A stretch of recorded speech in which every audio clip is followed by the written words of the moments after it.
मैं बताता हूं कहां वोट चोरी होता है। सरकार ने पुलिस लगा लगा के अल्पसंख्यक मतदाताओं को बूथों तक जाने से रोका, लाठी बजा बजा के वापस भगाया गया, वोट नहीं पड़ने दिया गया। इस तरह वोट चोरी होती है। उनमें से 4 लाख मतदाता बीएलओ को मिल नहीं रहे हैं। ये मेरे हाथ में अखबार की खबर है। 4 लाख मतदाता नदारद हैं और प्रशासन का दबाव है कि इन्हें जल्दी से जल्दी इनके फॉर्म भरवा के अपलोड करिए। इस दबाव में 5 टीचर्स ने रिजाइन कर दिया है कि हमें नौकरी नहीं, सरकारी नौकरी कौन छोड़ता है। इंदिरा जी का केस उन्होंने कोर्ट किया, करना था, कोर्ट से जाके मामला हुआ। आप तो इस पर राहुल जी कहते हैं कि नहीं मेरा काम ये नहीं है, मैं कोर्ट नहीं जाऊंगा। क्यों? बदल के एक कानून बदल दिया जाए कि आप चुनाव आयोग पे कार्यवाही नहीं कर सकते।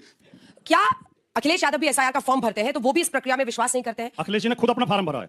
हम सवाल इस पे उठा रहे हैं, आपत्ति इस पे उठा रहे हैं कि इतना कम समय क्यों रखा गया, ये आपाधापी किस लिए, ये काम का दबाव किस लिए, आप जल्दबाजी में क्यों करना चाहते हैं, आप धांधली करना चाहते हैं। अभी आपने कहा सुप्रीम कोर्ट जाओ, सुप्रीम कोर्ट जाओ। हम तो इलेक्टोरल बॉन्ड का भी शुरू के दिन से विरोध कर रहे थे, बाद में सुप्रीम कोर्ट ने उसे अवैधानिक करार दिया। जिन्हें गोमांस बेचने वाली कंपनियों से आपने चंदा लिया, उसके लिए देश से माफी मांगी है। जो फर्जी दवाई बनाने वाली कंपनियों से आपने जुआ खिलाने वाली कंपनी से चंदा लिया, आपने नकली दवाई बनाने वाली कंपनी से चंदा लिया। A few moments later.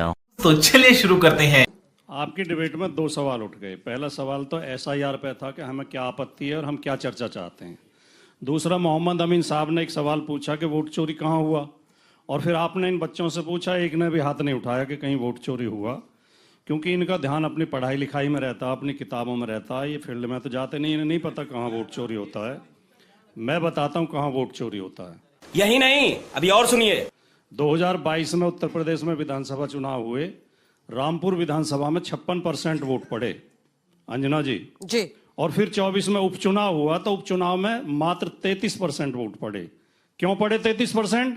सरकार ने पुलिस लगा लगा के अल्पसंख्यक मतदाताओं को बूथों तक जाने से रोका, लाठी बजा बजा के वापस भगाया गया, वोट नहीं पड़ने दिया गया। इस तरह वोट चोरी होती है। क्या ये बात है।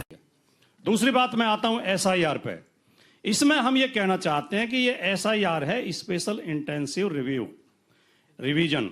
इसमें ना तो कुछ स्पेशल है और ना कुछ जो है इंटेंसिव है, ना तो कुछ विशेष है ना कुछ गहन है। ये इतनी जल्दबाजी में किया जा रहा है कि आपको पता है देश भर में 40 से ज्यादा बीएलओज ने सुसाइड कर लिया है, उनकी मौत हो गई है। पहलगाम में हमारे 26 नागरिक मारे गए हमारे देश के, तो हमने ऑपरेशन सिंदूर चला दिया एक देश के खिलाफ। या 40 लोग मर गए, उनका जीवन हमारे लिए महत्वपूर्ण नहीं है? क्या इस पर चर्चा होनी चाहिए, नहीं होनी चाहिए? क्या इन पर इतना बोझ क्यों बनाया गया, इतना कम समय इन्हें क्यों दिया गया, 1 महीने में एसआईआर होनी क्यों जरूरी थी? ये गड़बड़ है बाबा। ऐसी क्या आपात स्थिति थी? क्या इसके लिए 3 महीने का समय नहीं दिया जा सकता था? उन्हें पर्याप्त ट्रेनिंग नहीं दी गई, उन्हें पर्याप्त संसाधन नहीं दिए गए। 2000 जो वोट बना रहे हैं, वोटर लिस्ट तैयार कर रहे हैं, 2024 की वोटर लिस्ट का मिलान 2003 की वोटर लिस्ट से नहीं हो पा रहा है, और उनके ऊपर दबाव बनाया जा रहा है कि जल्दी से जल्दी आप इसे अपलोड करिए। पोर्टल खुलता है सुबह 6 बजे से 10 बजे तक, रात को 10 बजे से 12 बजे तक। वो रात भर जाग के काम कर रहे हैं, उनके ऊपर अतिरिक्त दबाव है।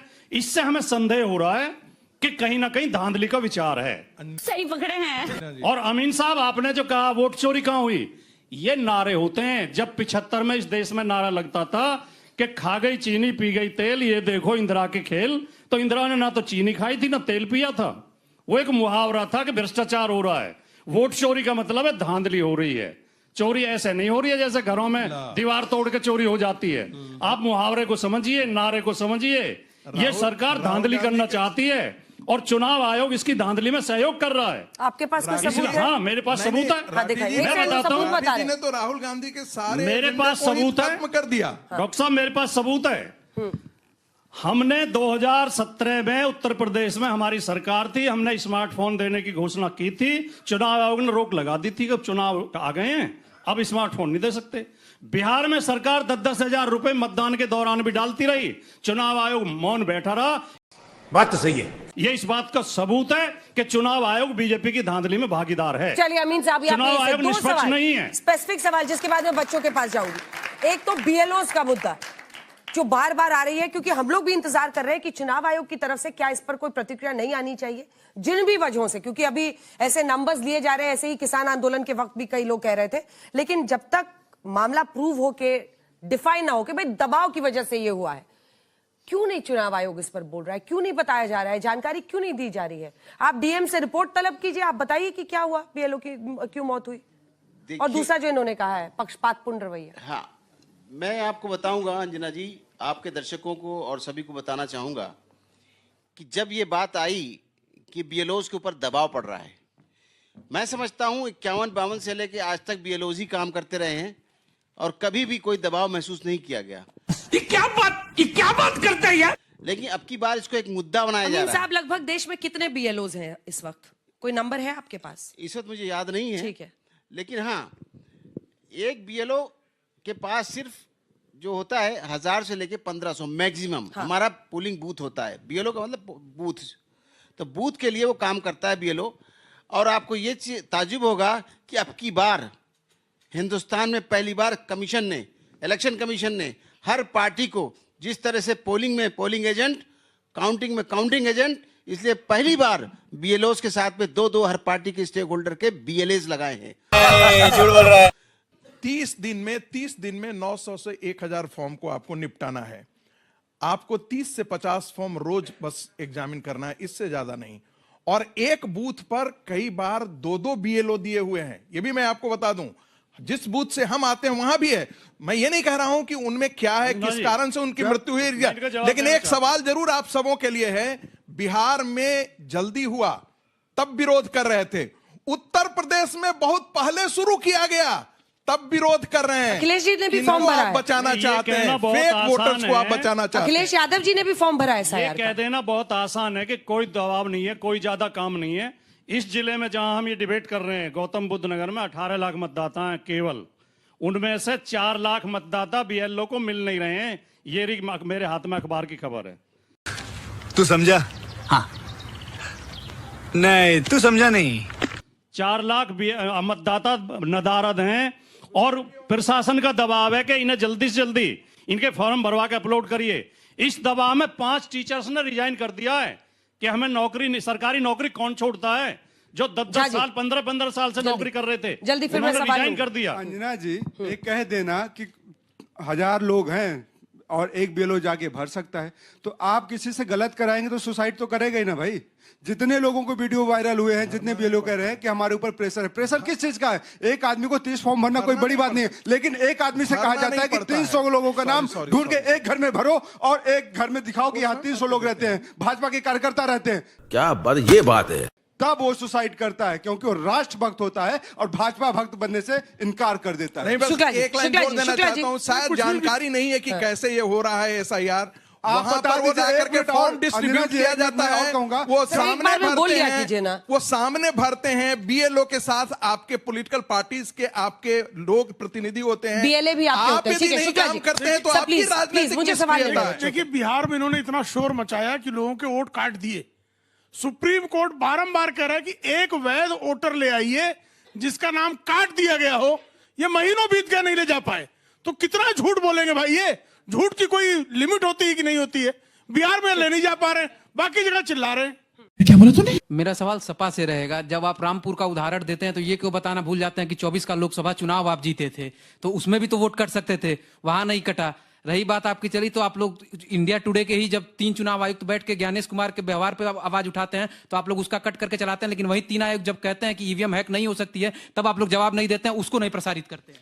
मैम, 1971 में Rajnarayan versus union of India ने राजनारायण को अपना जो इलेक्शन का रिजल्ट था वो अच्छा नहीं लगा उससे, इसलिए उसने कोर्ट में केस किया और इंदिरा गांधी को दोषी पाया कोर्ट ने। वैसे अगर इनके पास सबूत है, इलेक्शन पिटीशन फाइल करें और कोर्ट क्यों नहीं जाते? मैम, मेरा सवाल कांग्रेस है। इलेक्शन से पहले आप बोल रहे हो कि वोट चोरी हो रहा है, अब तो इलेक्शन खत्म हो गया, बीजेपी की सरकार भी बन गई, तभी भी प्रूफ क्यों नहीं दे रहे हो? क्या सर आपकी दे रहे हैं, प्रूफ बता दें। यही नहीं, अभी और सुनिए। इंदिरा जी का केस उन्होंने कोर्ट किया, करना था, कोर्ट से जाके मामला हुआ। आप तो इस पर राहुल जी कहते हैं कि नहीं, मेरा काम ये नहीं है, मैं कोर्ट नहीं जाऊंगा। क्यों? बदल के एक कानून बदल दिया जाए कि आप चुनाव आयोग पे कार्यवाही नहीं कर सकते। चुनाव आयोग की चयन प्रक्रिया को जब आप बदल देते हैं, कोर्ट क्या होता है? संसद से बड़ा इस देश में कोई नहीं। जब संसद कानून पास करता है तो कोर्ट उसके हिसाब से कार्यवाही करता है। कोर्ट का अपना एक दायरा है, लेकिन इस देश में संसद सबसे बड़ी है। जब संसद भवन के अंदर हम चर्चा मांगते हैं, जब संसद भवन के अंदर हम कहते हैं कि आप आइए बात करिए, इस पर डिस्कशन करिए, तो आप भागते क्यों हैं? अरे हम तो फकीर आदमी हैं, झोला लेके चल पड़ेंगे जी। सवाल ये है, देखिए, निर्वाचन आयोग की अगर किसी प्रक्रिया पर किसी को आपत्ति है, किसी निर्णय पर आपत्ति है, तो यहाँ न्यायपालिका है, सर्वोच्च न्यायालय है। सर्वोच्च न्यायालय जाइए ना। भारतीय जनता पार्टी इस पर निर्णय दे सकती है क्या? भारतीय जनता पार्टी का निर्णय लागू होगा क्या? नहीं लागू होगा। तो जो अथॉरिटी है, इस भारतीय संविधान ने लोकतंत्र में सारी व्यवस्थाएं की हैं। आप बार बार कहते थे कि जो है हमको 45 दिन के भीतर जो सीसीटीवी फुटेज बूथ का मिलना चाहिए, वो 45 दिन की सीमा कम है। तो भाई 45 दिन में आज आप बिहार में चुनाव हुए हैं, आपको आशंका है वोट चोरी हुई है, हर बूथ का आप एक पिटीशन डालिए और ले लीजिए सीसीटीवी फुटेज। तो नहीं लेंगे।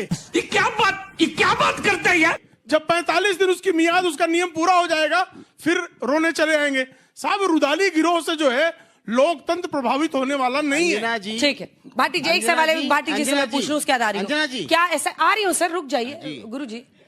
क्या अखिलेश यादव भी एसआईआर का फॉर्म भरते हैं तो वो भी इस प्रक्रिया में विश्वास नहीं करते हैं? और अगर वाकई कुछ त्रुटियां हैं कई जगहों पर, जब इतने मतलब आप सोचिए कि कितने करोड़ मतदाता है इस देश में, तो एसआईआर में क्या गड़बड़ है? एसआईआर के जरिए ही तो उसको शुद्धिकरण होगा। एसआईआर प्रक्रिया का समाजवादी पार्टी ने कभी विरोध नहीं किया। जलवा है हमारा। शुरू के दिन से, और उत्तर प्रदेश में समाजवादी पार्टी के कार्यकर्ता जितना एसआईआर में सहयोग कर रहे हैं, दूसरी कोई पार्टी नहीं कर रही है। समाजवादी पार्टी के बीएलए एक एक बूथ पर लगे हुए, मैं खुद गया हूं, मैं पूरे उसमें एक्टिव रहा हूं। अखिलेश जी ने खुद अपना फार्म भरा है। हम सवाल इस पे उठा रहे हैं, आपत्ति इस पे उठा रहे हैं कि इतना कम समय क्यों रखा गया, ये आपाधापी किस लिए, ये काम का दबाव किस लिए, आप जल्दबाजी में क्यों करना चाहते हैं, आप धांधली करना चाहते हैं। अभी आपने कहा सुप्रीम कोर्ट जाओ, सुप्रीम कोर्ट जाओ। हम तो इलेक्टोरल बॉन्ड का भी शुरू के दिन से विरोध कर रहे थे, बाद में सुप्रीम कोर्ट ने उसे अवैधानिक करार दिया, गैर संवैधानिक करार दिया। अभी जो कर लिया गया उसको। जो पीएम केयर फंड है उसमें भी धांधली है, हम तो वो भी सवाल उठा रहे हैं। वाह क्या सीन है। अब सुप्रीम कोर्ट तक कब तक मुकदमे जाते हैं, कब उनके फैसले आते हैं? आपकी भी कोई जिम्मेदारी बनती है, नहीं बनती है? आप भी न्याय और नैतिकता की जिम्मेदारी आपकी भी है या नहीं है? हम तो पूरे ट्रांसपेरेंसी की जिम्मेदारी आपकी है या नहीं है? जिन गोमांस बेचने वाली कंपनियों से आपने किसी गोमांस वाले से नहीं लिया, चंदा लिया, उसके लिए आप देश से माफी मांगी है। चुनौती है, जो फर्जी दवाई बनाने वाली आप कंपनियों साबित से करते हैं, आप साबित करते हैं। चुनौती है, भाटी जी, चुनौती है, मैं चुनौती दे रहा हूँ। अभी तो आपकी बड़ाई की थी मैंने। मैं सिर्फ चुनौती दे रहा हूँ गोमांस। मैं नहीं बोला था बीच में, मैं बिल्कुल बीच नहीं बोल रहा हूँ। मैं अपनी सिर्फ चुनौती है, आप झूठ बोल रहे हैं। ठीक है, पूरा कर लेंगे, गोमांस पूरा कर लेंगे। गोमांस की एक मैं जवाब ले कंपनी लूंगी, मैं जवाब ले लूंगी। आपने जुआ खिलाने वाली कंपनी से चंदा लिया, आपने नकली दवाई बनाने वाली कंपनी से चंदा लिया। क्या बात, ये बात है। ये क्या है?